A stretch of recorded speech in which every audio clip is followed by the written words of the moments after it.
ओम शांति।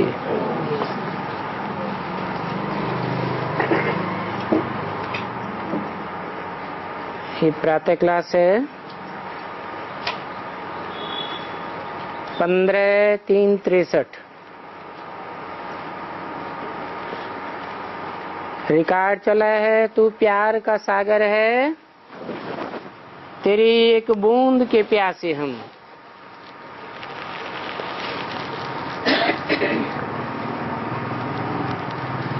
पहले प्यार का सागर है और पीछे प्रीति का सागर है। ये तो एक ही बात हो गई। इसलिए बोला तेरी एक बूंद के प्यासे हम।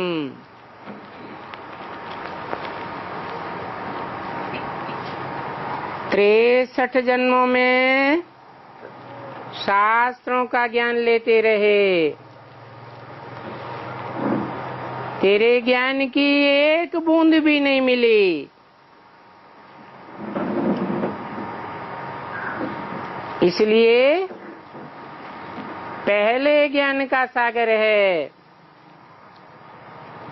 पीछे प्रीति का सागर।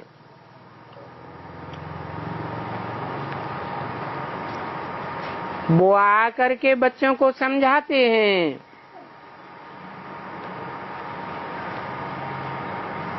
और किन बच्चों को समझाते हैं?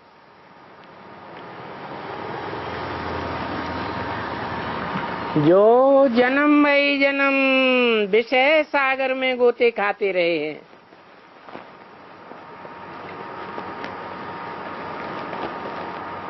अभी इस विषय सागर को वास्तव में कलयुगी काली दह भी कहते हैं।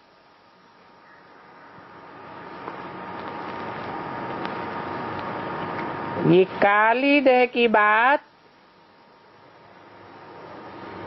भागवत में है ना।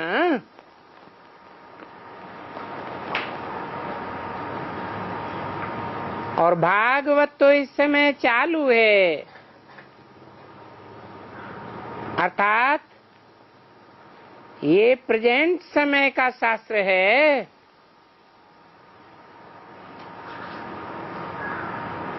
काली देवी तो कलयुग को ही कहेंगे ना।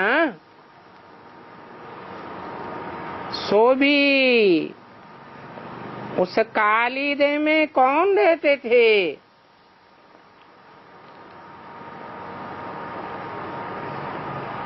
कहते हैं नाग रहते थे।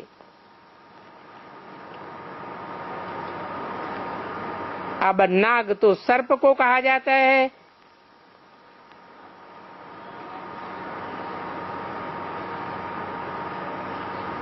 ये काम विकार का सर्प है और नाम दे दिया है तक्षक।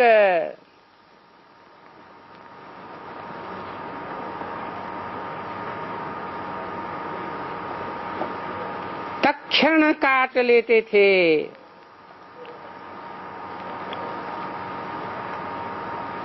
और कोई एक सर्प की बात थोड़ी है। एक सर्प थोड़े ही रहता होगा, नहीं। सर्प और सर्पिणी उनका तो बड़ा गांव होगा।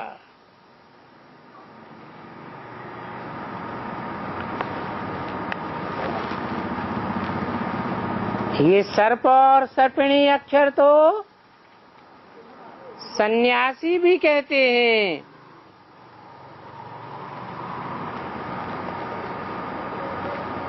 खुद को सर्प समझते नहीं है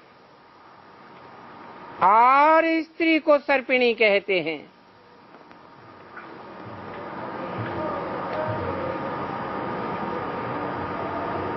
हैं तो वास्तव में दोनों ही सर्प सर्पिणी।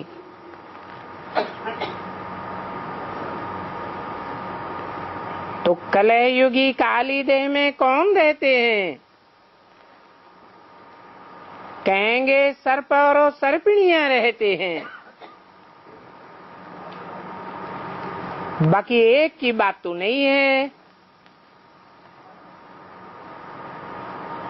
और हद की भी बात नहीं है। अभी तो बेहद की बात है।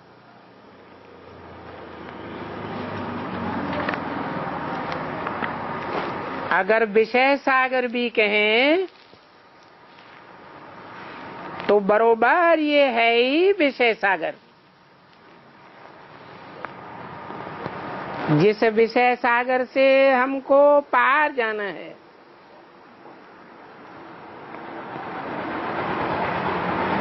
और विषय सागर को ही फिर पतित सागर कहेंगे।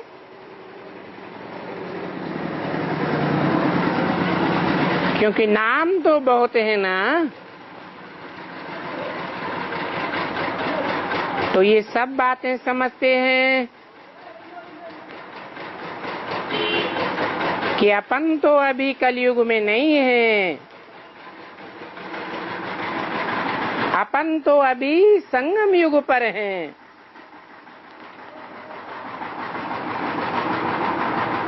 कलह युग से, कालीदय से हम अब किनारे पर आ गए हैं। तो अभी हम न कलयुग में हैं न सतयुग में हैं, हम हैं संगम युग पर।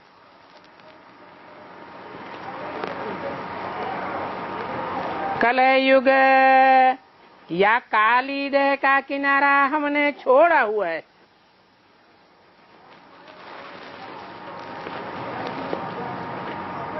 अभी हम जा रहे हैं। हाँ, इतना जरूर है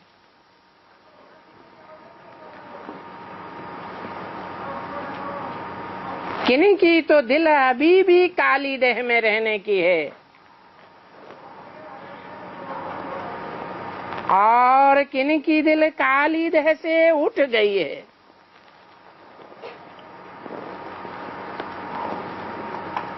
जिनकी दिल उठ गई है वो जैसे कि अपने स्वर्ग को ही याद करते, यानी ज्ञान सागर को ही याद करना है। क्योंकि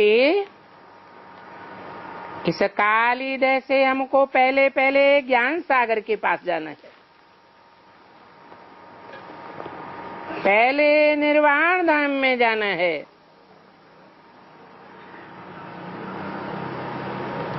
वहां निर्वाण धाम में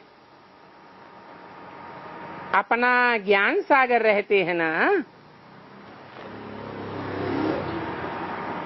जो आकर के सबको काली देह से निकालते हैं। अभी कलयुग के बाद तो सतयुग है, विषय सागर के बाद अमृत का सागर।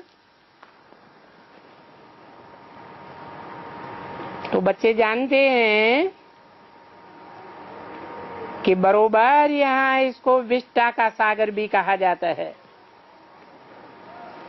इसे विष का सागर भी कहा जाता है।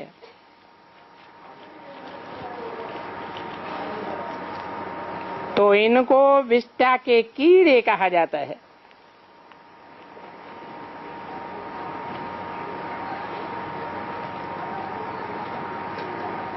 अच्छा,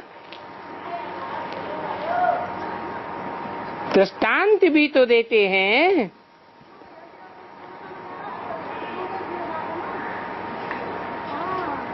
बरोबर इसको भ्रमरी कहते हैं।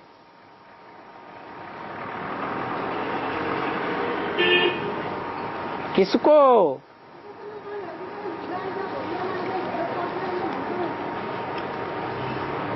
कहाँ की बात है? इस संगम युग की ही बात है। इन ब्राह्मणियों को भ्रमरी कहा जाता है।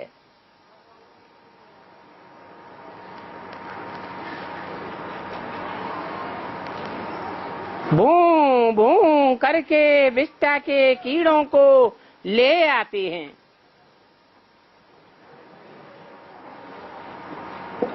और इनका दृष्टांत सन्यासी भी तो देते हैं ना।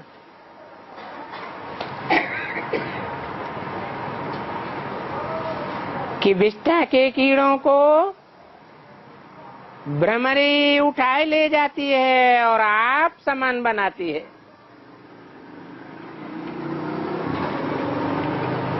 परंतु तुम बच्चे तो जानते हो कि अभी ये कोई जानवरों की बात नहीं है, ये तो मनुष्यों की बात है। तो देखो, तुम भूं भूं करती रहती हो ना, प्रैक्टिकल में देखते हैं कि बहुत कीड़ों को तुम ले आती हो और उनको बैठकर ज्ञान की भूं भूं करती ही रहती हो।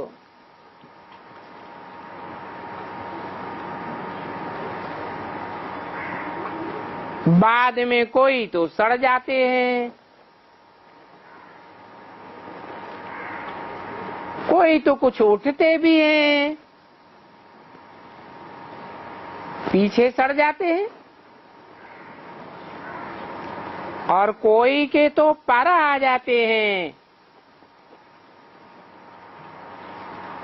और ज्ञान योग के परों से उड़ने भी लगते हैं।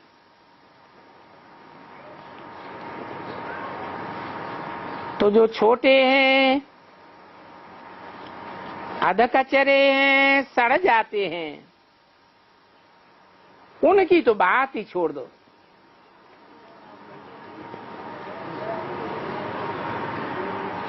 बाकी और जो छोटियां हैं, जिनको कलियां कहा जाता है, जिनको पर निकल आते हैं उड़ने के, वो तो डझाट एक जगह में ठिकाने में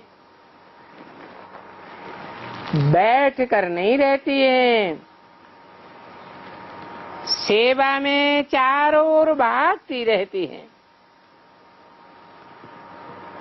ये उड़ी और जाकर के कीड़े को विष्टा से निकालकर आप समान बनाने के लिए भूं भूं करने लग पड़ती हैं।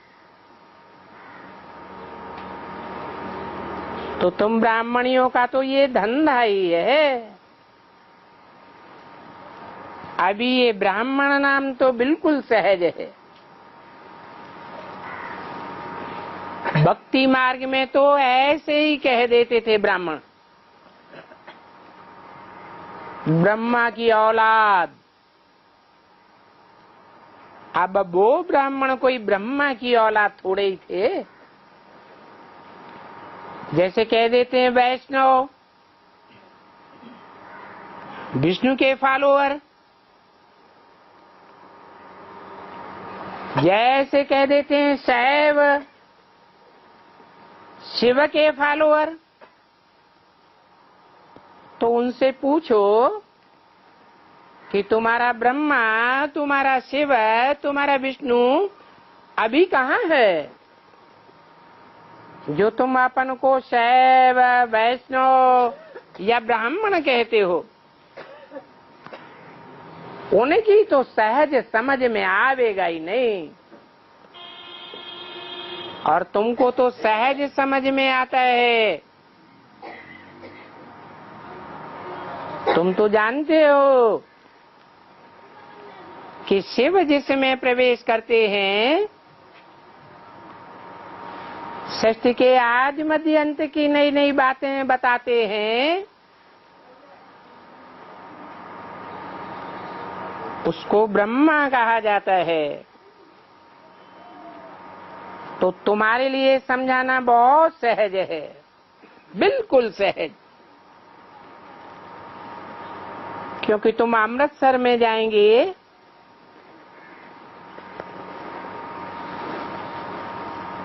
तो वहाँ गुरु पोटे और गुरु पोटियां बहुत कहते हैं। गुरु पोटे, सदगुरु पोटे। अभी तो ये तुम जानते हैं कि प्रैक्टिकल में सदगुरु पोटे और पोटियां तुम हो।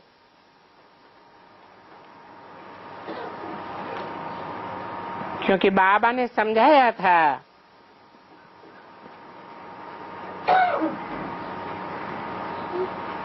कि यहाँ भारत में दादे का हक ग्रैंड चिल्ड्रन को मिलता है, तो तुम पोत्रे पोत्रियां हुए ना, क्योंकि ये दादे की मिल्कियत है, बाबा की मिल्कियत तो नहीं है।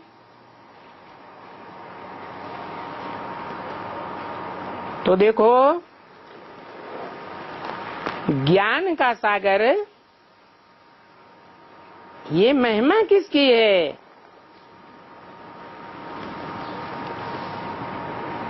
ये तो काली देह में पड़ा हुआ था।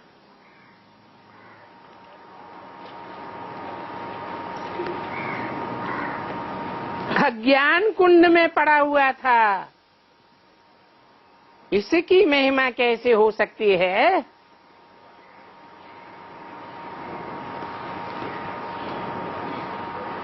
ये कृष्ण काली देह में जाकर पड़ा था ना,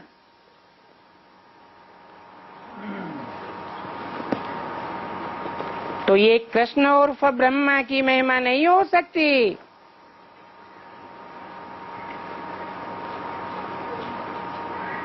देखो, काली देह कितना समय जलती है।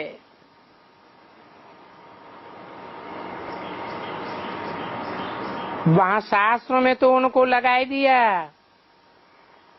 कि काली देह में गया और सर्प ने डसा।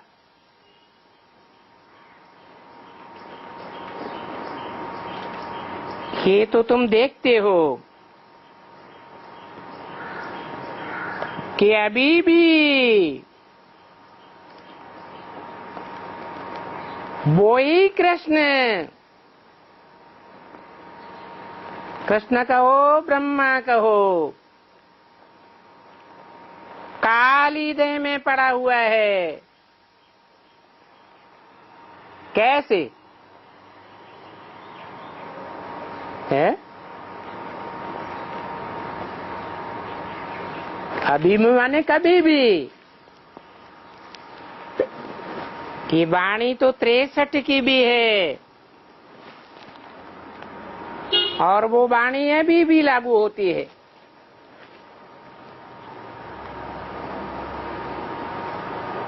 कृष्ण उर्फ ब्रह्मा की सोल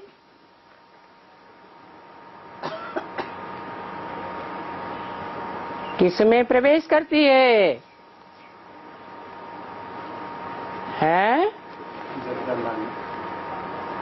राम वाली आत्मा में प्रवेश करके पार्ट बजाती है।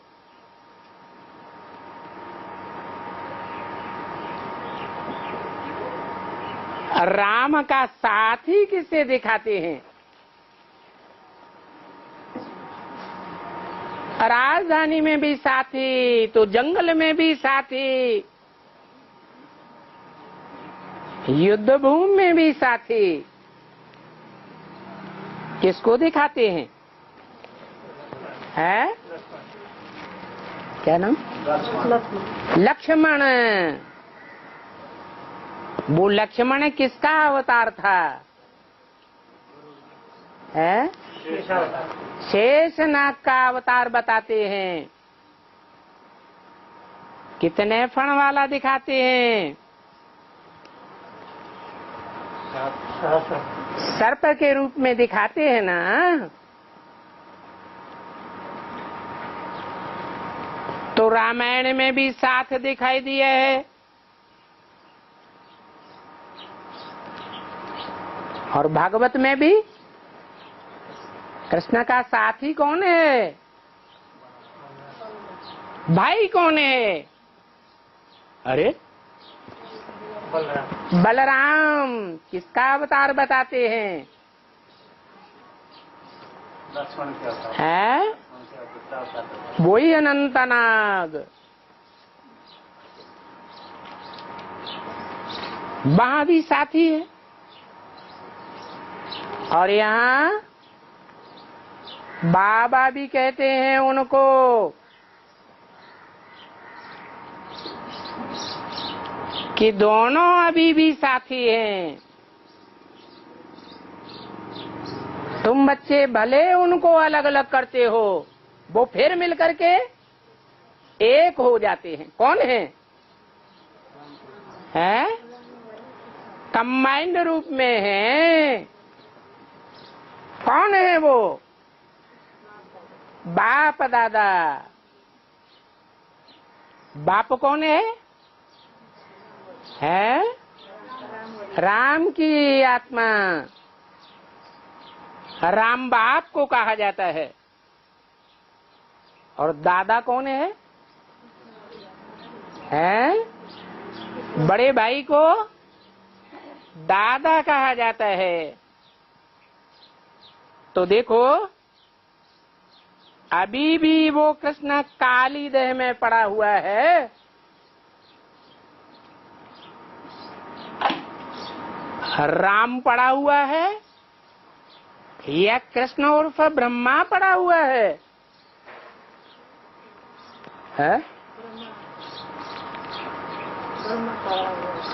अरे बलराम को कौन सा शस्त्र दिखाते हैं? हल दिखाते हैं। धरणी में हल चलाए देता था तो नदियों का पानी क्या होता था? बंद हो जाता था। तो क्या साबित हुआ?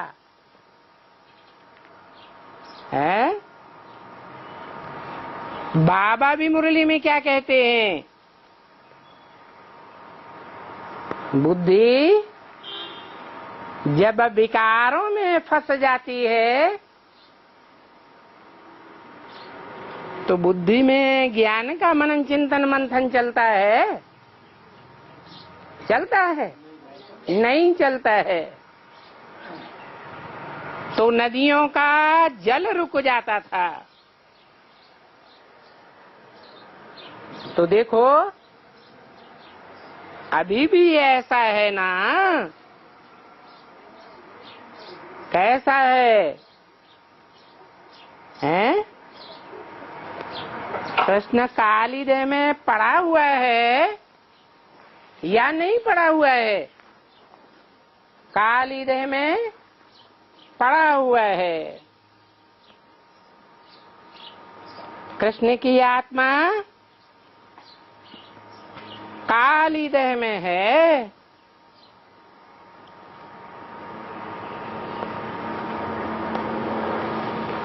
तो भी शंकर के मस्तक पर इसकी क्या निशानी है? चंद्रमा। संपूर्ण चंद्रमा। संपूर्ण आत्मा नहीं है। 16 कला संपूर्ण। कैसी आत्मा है? दूज का चांद जैसे दिखाई देती है। अधूरी चंद्रमा है। अर्थात कलाहीन आत्मा है। तो कलाहीन आत्मा काली होती है या गोरी होती है? कलाहीन को क्या कहेंगे? काली होती है। अभी भले ये काली देह से निकल रहे हैं तो काली देह से निकलने वाला कोई एक कृष्ण तो नहीं होगा, है? अकेला कृष्ण होगा, अकेला चंद्रमा होगा, या चंद्रमा की पूरी चंद्रवंशी राजधानी होगी? है राजधानी के लोग उस चंद्रमा को फॉलो करने वाले होंगे ना।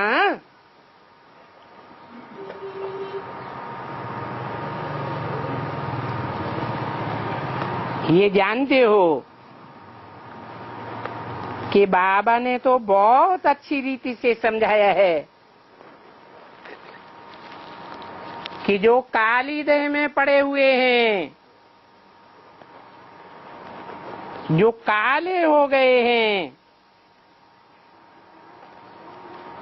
सांवरे हो गए हैं, वो सांवरे होने वाले भी देवी देवताएं हैं। क्या? जो चंद्रवंशी भी हैं, चंद्रमा के साथ वो भी काले हो गए हैं, लेकिन वो हैं कौन? सतयुग के देवी देवताएं हैं। तो देखो, देवी देवताओं को ही देखो, वो ही काली देह में पड़े हुए हैं। ही क्यों लगा दिया है? उन सतयुग के देवी देवात्माओं को ही देखो, जो काली देह में पड़े हुए हैं।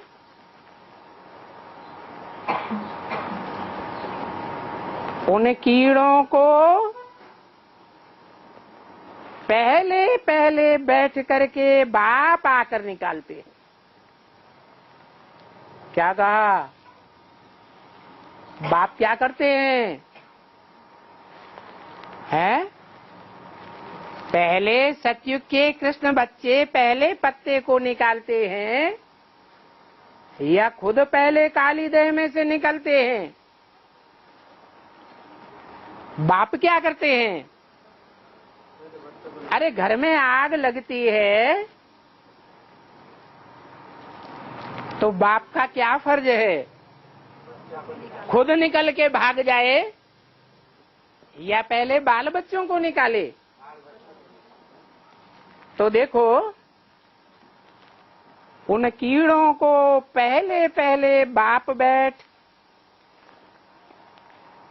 निकालते हैं। ये बात तुम जानते हो कि हम कितने सनात थे, यानी गोल्डन एज में थे, और अब हम कैसे अनाथ बन चुके हैं।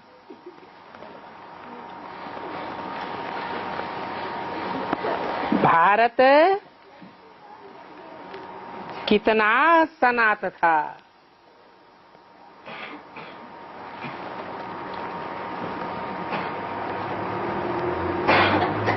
पर उनमें भी, भारतवासियों में भी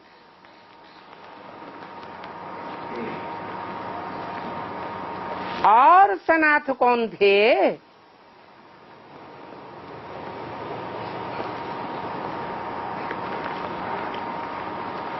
राज्य कौन करते थे? हैं? जो नाम पड़ा है भारत,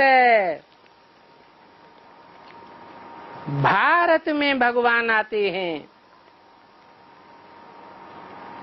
भा माने रोशनी, रत माने लगा रहने वाला। जो ज्ञान की रोशनी में लगा रहने वाला, मनन चिंतन मंथन में ही लगा रहने वाला भारत था, पहले भी था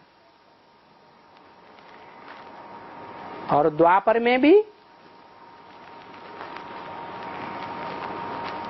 वो आत्मा मनन चिंतन मंथन के संस्कार ले जाती होगी या नहीं ले जाती होगी? है? अरे ले जाती। कहते हैं कि ये ढेर के ढेर शास्त्र लिखे, किसका नाम देते हैं? व्यास का नाम देते हैं। वी माने विशेष, आस माने बैठ गया। विशेष इसी कार्य को करने के लिए बैठ गया। सारी जिंदगी इसी काम में लगाई दी, तो नाम पड़ गया क्या? व्यास। तो बताओ, जो ज्यादा ज्ञान उठाते हैं, ईश्वर का बताया हुआ रास्ता, राजयोग ज्यादा सीखते हैं, वो सनात होंगे या नहीं होंगे? हैं? हैं? जरूर, वे भी सनात होंगे।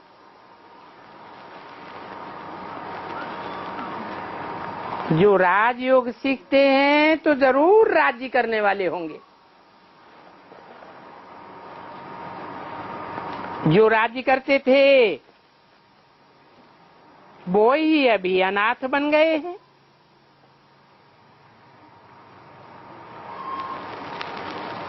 कैसे अनाथ बन गए?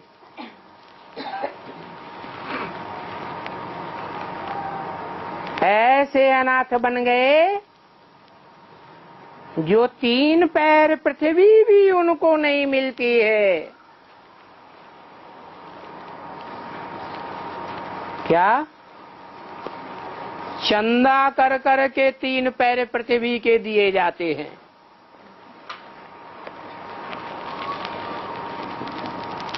भक्ति मार्ग में चंदा लेते हैं? लेते हैं या नहीं लेते हैं? तो चंदा लेना मांगना है, भीख मांगना है या नहीं मांगना है? है? भी भीख मांगना है। तो इतने अनाथ बन गए जो पहले कभी सारी पृथ्वी पर राज्य करते थे, वो इतने अनाथ बन गए कि 3 पैर पृथ्वी भी उनके पास नहीं है। हा? तो अनाथ हुए ना? है? सबसे अनाथ। क्या कहा? सबसे माने किसके मुकाबले? है? सबसे जास्ती अनाथ हो गए। किसके मुकाबले जास्ती अनाथ हो गए? हैं? अरे चंद्रवंशियों के मुकाबले भी जास्ती अनाथ हो गए। ब्रह्मा बाबा को तो सिंध हैदराबाद में कई एक महल थे।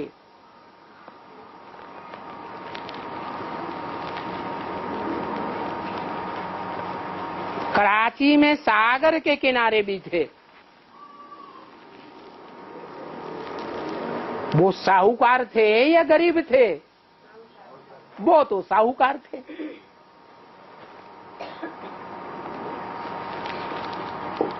उनके लिए भी बोला कि वो सतयुग के जो देवताएं हैं वो भी अनाथ, परंतु उनसे भी जास्ती अनाथ वो बन गए जो उनको जन्म देने वाले।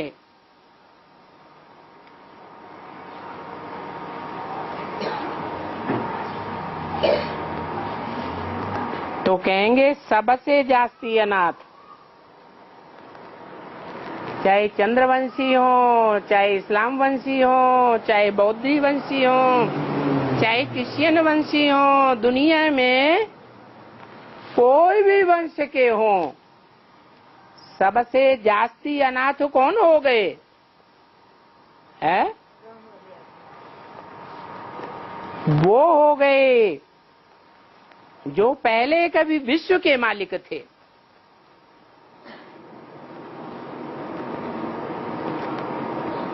अभी सब कुछ उन्होंने त्याग कर दिया है।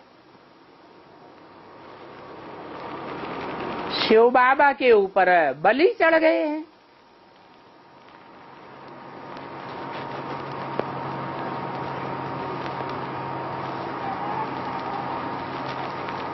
कुछ भी अपना नहीं बचा, तो उनको अनाथ कहेंगे ना।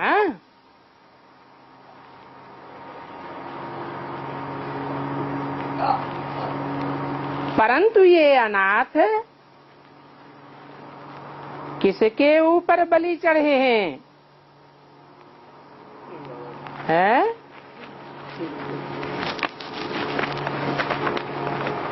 किसके ऊपर बलि चढ़े हैं? जो सबसे जास्ती अनाथ हो गए, वो बलि किसके ऊपर चढ़े? अनाथ के ऊपर बलि चढ़े या सनाथ के ऊपर बलि चढ़े?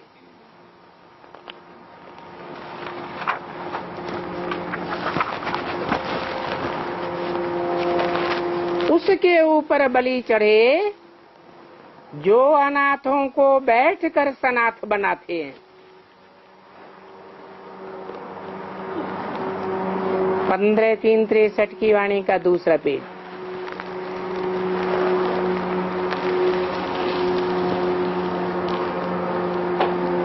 अभी ऐसे तो नहीं है कि किसी के पास 10-20 लाख हो गए हैं तो वो सनाथ हो गए हैं। नहीं, जिसके पास करोड़ भी हैं, पदम भी हैं, इस दुनिया में वो सभी अनाथ हैं। कुछ पता चलता है?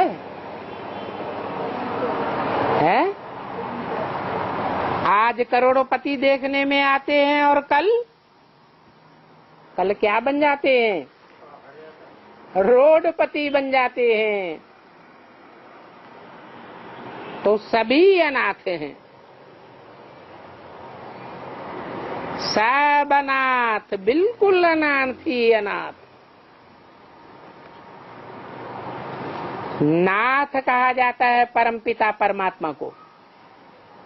हे नाथ कहते हैं ना। अपने आप को नहीं जानते हैं। देखो, कहा जाता है ना,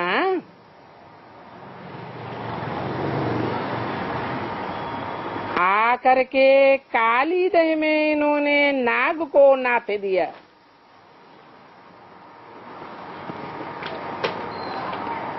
तो बरोबर वो अनाथों को बैठ करके ज्ञान अमृत पिला करके सनाथ बनाए देते हैं। ऐसा सनाथ बनाते हैं यानी वो मनन चिंतन मंथन ज्ञान सागर का करने लग पड़ते हैं।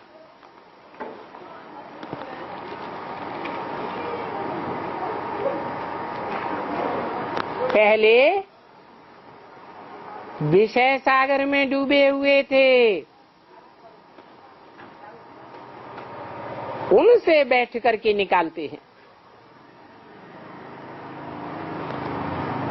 ये सर्पों को अमृत पिलाए करके फिर देवता बनाए रहे हैं। तो इस समय ये सारी दुनिया काली देह में पड़ी हुई है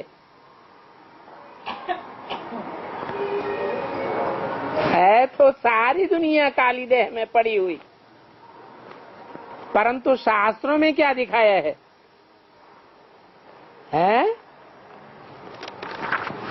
हैं?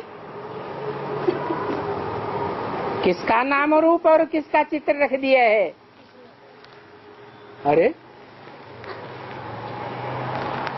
अरे काली देह में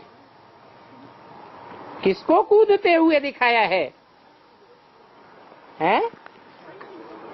कृष्ण को दिखाया है। नाम बिचारे कृष्ण का रख दिया है तो सारी दुनिया काली देह में पड़ी हुई।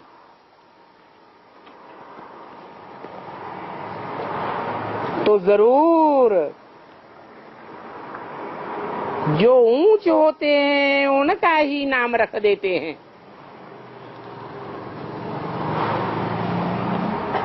जब वो है काली देह में, पहला पत्ता ही काली देह में है, तो क्या साबित हुआ कि झाड़ के सारे पत्ते कहाँ होंगे? हैं? सारे पत्ते काली देह में ही होंगे। अगर कृष्ण है तो कृष्ण के सभी कुल वाले भी होंगे। कृष्ण काली देह में तो कृष्ण के कुल के सारे ही काली देह में होंगे। असल में तुम भी कृष्ण के कुल के थे ना? किसको बोला है? कृष्ण की बात करते हैं तो इसे कहते हैं। जब तुम कहते हैं तो किसको बोलते हैं? राम वाली आत्मा कृष्ण की कुल की थी। कैसे कैसे थी? कब थी? अरे थी या नहीं थी? अरे अच्छा, राम वाली आत्मा को एक तरफ उठा के रखो। तुम किस कुल के थे? हैं? हैं? यहाँ तो अभी बैठे, पहले कहाँ थे? हैं?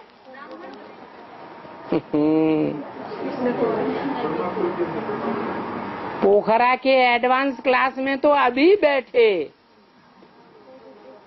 एडवांस में आने से पहले कहाँ बैठे थे?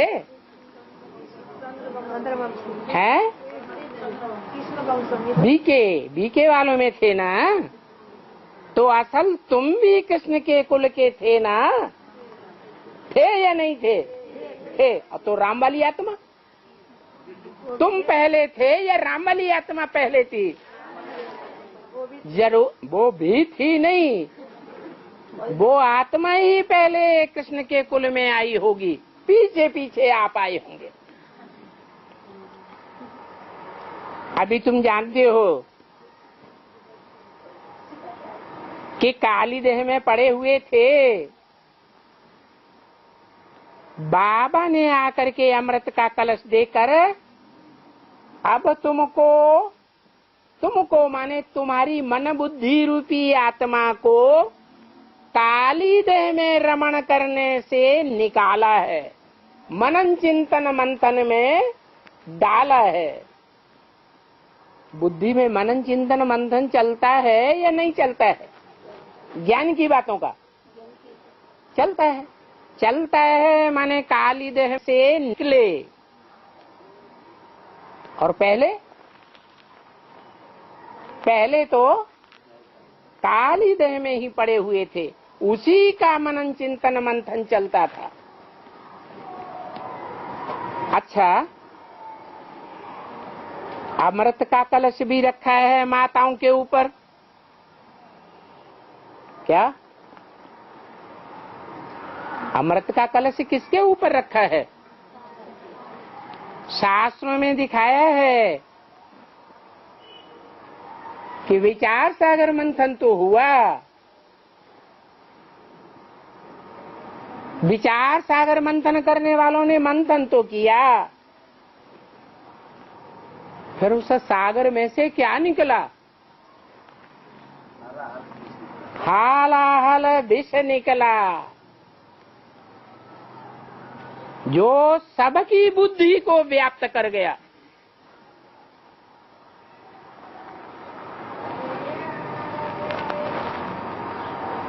तो लास्ट में क्या निकला?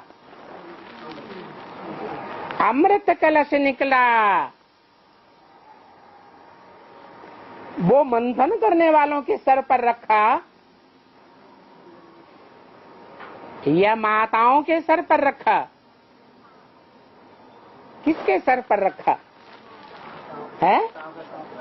माता के सर पर रखा। क्यों? जो मनन चिंतन मंथन से अमृत निकला, अमृत मथने के बाद निकलता है या बिना मंथन किए निकलता है? हैं? घी हो, मक्खन हो, दूध को मथेंगे तब ही निकलेगा। तो ये जो ज्ञान अमृत कहा जाता है, ये तुमने मंथन किया। ज्ञान अमृत का जो कलश निकला मंथन करने के बाद, वो तुमको नहीं दिया गया। किसको दिया गया है? दिखाते हैं ना, असुरों ने और देवताओं ने मंथन तो किया, परंतु उनको अमृत कलश दिया गया क्या? नहीं दिया गया। किसको दिया? माता को दिया। तो माता को क्यों दिया है? काय के लिए? सबको बांटने के लिए, बांटने के लिए दिया।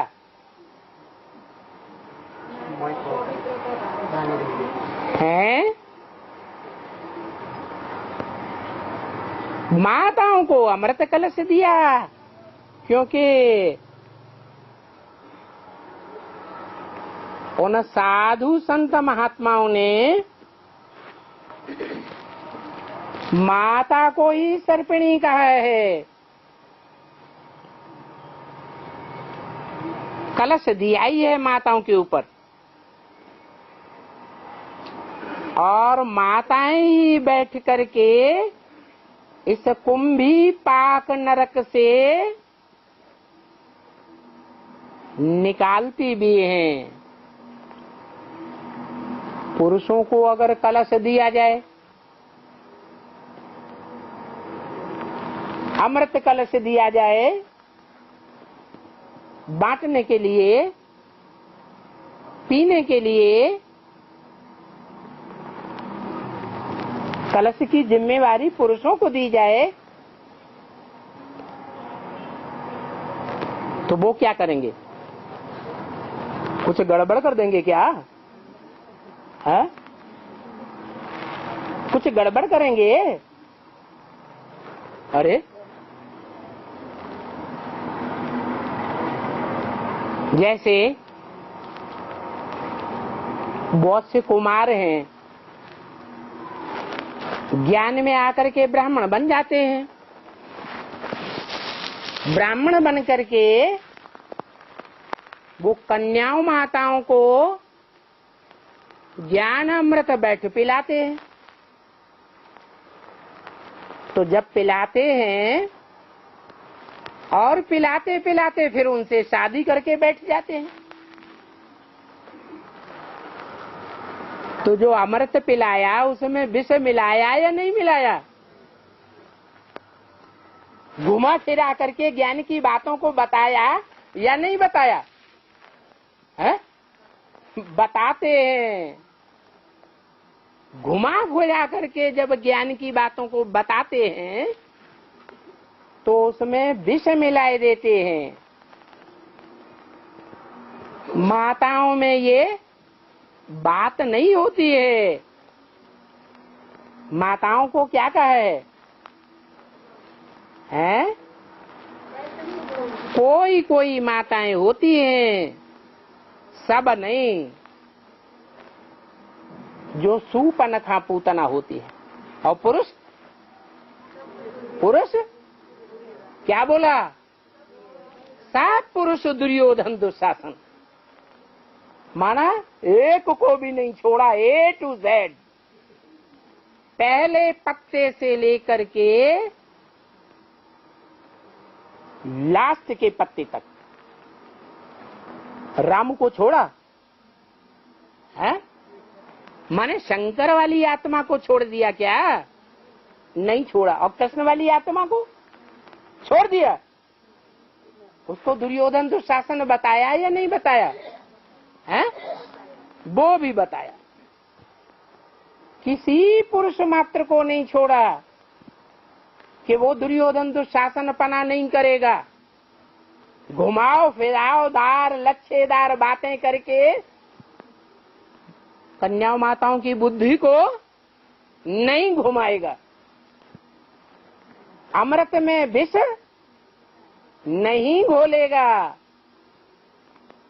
इसलिए पुरुषों को अमृत कलश दिया नहीं दिया? किसको दिया? माता को दिया।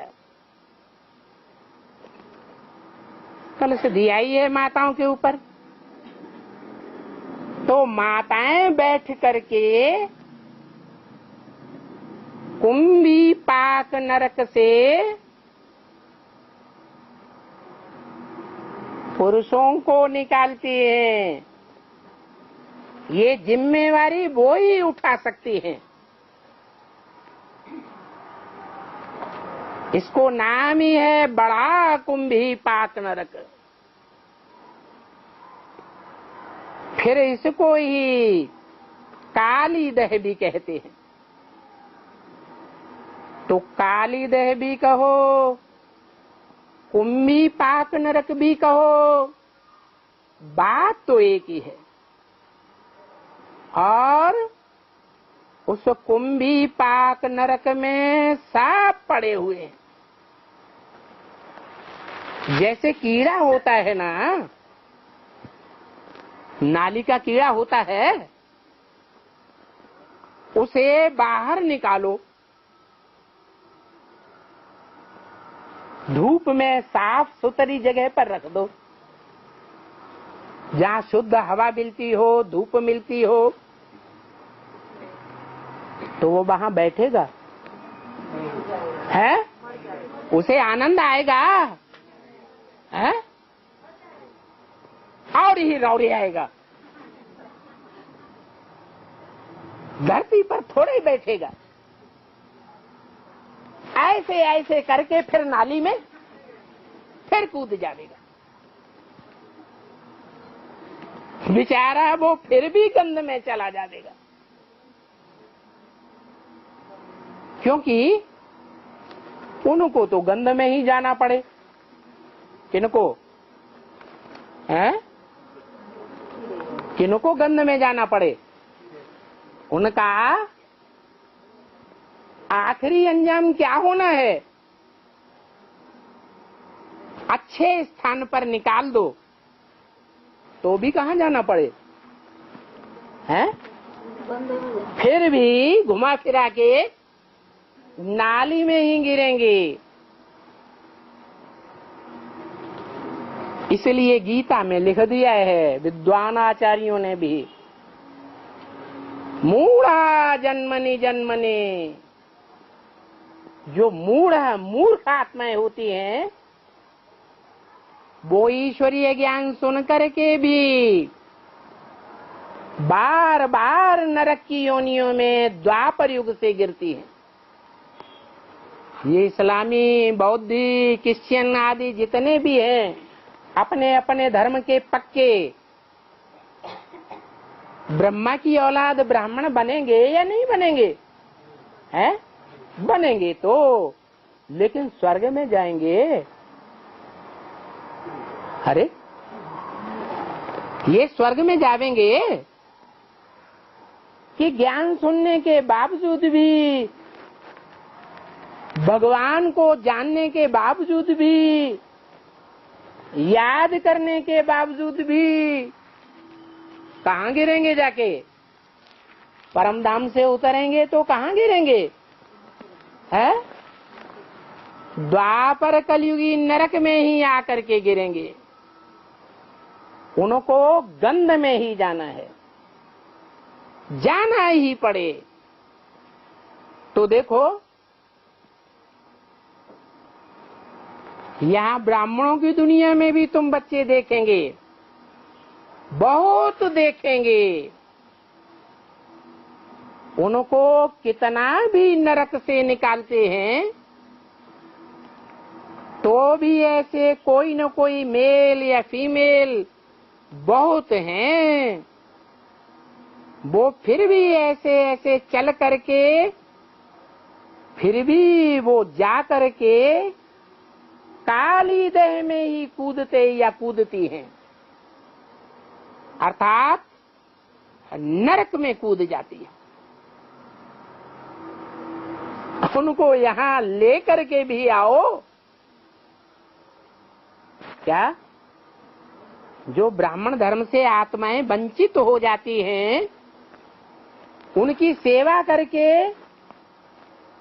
फिर लेकर के भी आओ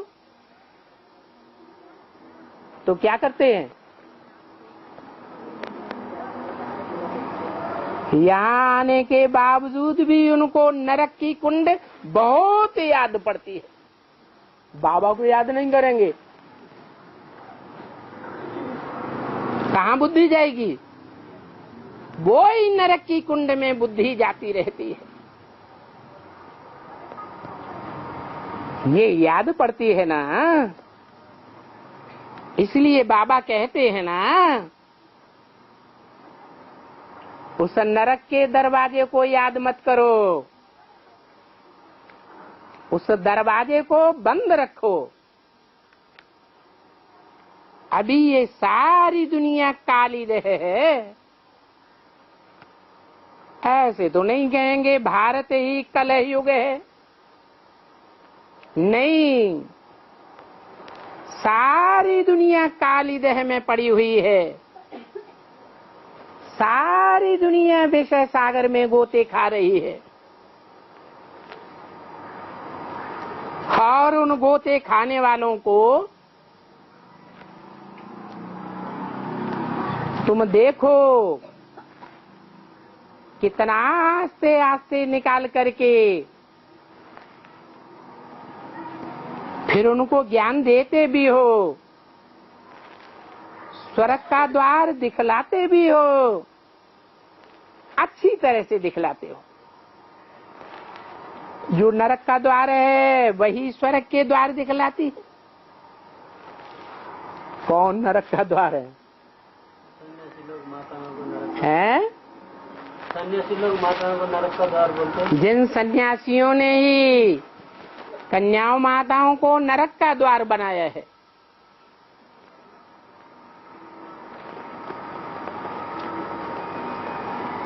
माताओं को सर्पिणी कहते हैं। कलयुग में आकर के घर घर में क्या हो जाता है? कलयुग के अंत में हर घर क्या बन जाता है? नरक का द्वार बन जाता है। तो माताएं क्या हुई? अरे बल बनाने वालों ने बनाया, नरक का द्वार बनाया, लेकिन बने कौन नरक का द्वार? अरे माताएं नरक का द्वार बनी, तो फिर देखो जो नरक का द्वार रही हैं वही स्वर्ग के द्वार दिखलाती है। तो कलश किसको दिया जाना चाहिए? है जो नरक का द्वार रहे वो ही फिर स्वर्ग का द्वार दिखलाती है, इसलिए माताओं के ऊपर ही कलश रखा है। तो बहुत सी माताएं भी ब्रह्मा कुमारियां हैं। अभी ऐसे नहीं है कि कुमार नहीं है, कुमार भी बहुत है,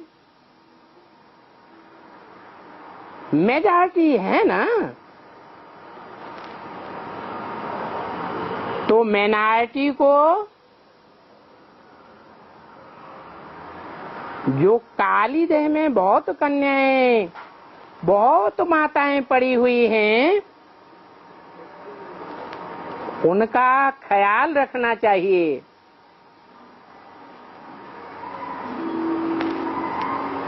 आना चाहिए ना माताओं को। पहले पहले तरस उनके ऊपर आना है।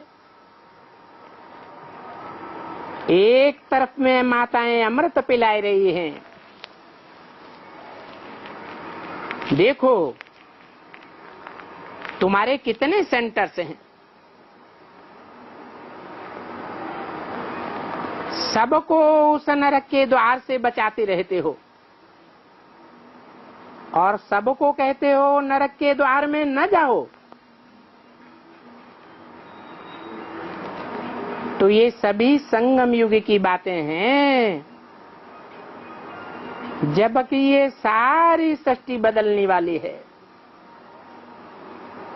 जबकि ये सारी दुनिया वैश्यालय बन चुकी है, उसको शिवालय बनना होता है। ये शिवालय नाम किसका रखा हुआ है? किसने नाम रखा शिवालय और वैश्यालय? है पहले दुनिया में कोई जानता था क्या कि स्वर्ग को शिवालय कहा जाता है और नरक को वैश्यालय कहा जाता है? वैश्यालय नाम कब पड़ता है?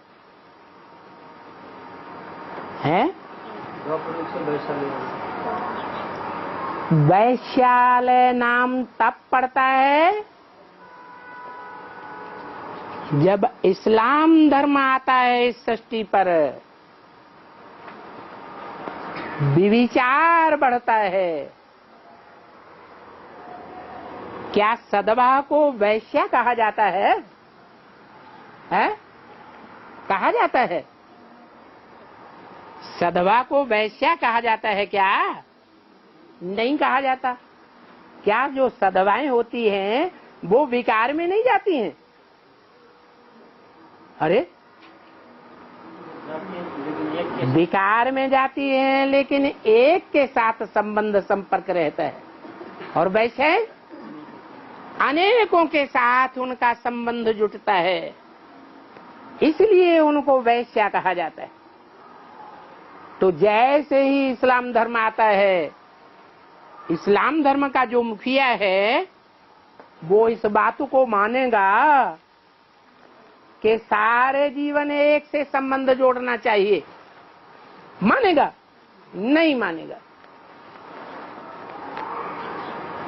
तो जब से वो इस्लामी आए हैं तब से ये सारी दुनिया वैश्यालय बन जाती है। ये बात किसी को पता नहीं है। शिव बाबा ही आकर के बताते हैं ये शिवालय और वैश्यालय नाम शिव बाबा का रखा हुआ है, सिर्फ मनुष्य भूल गए हैं।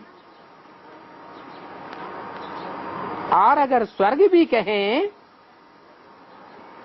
तो भी स्वर्ग का स्थापन करने वाला भी तो क्रिएटर है ना।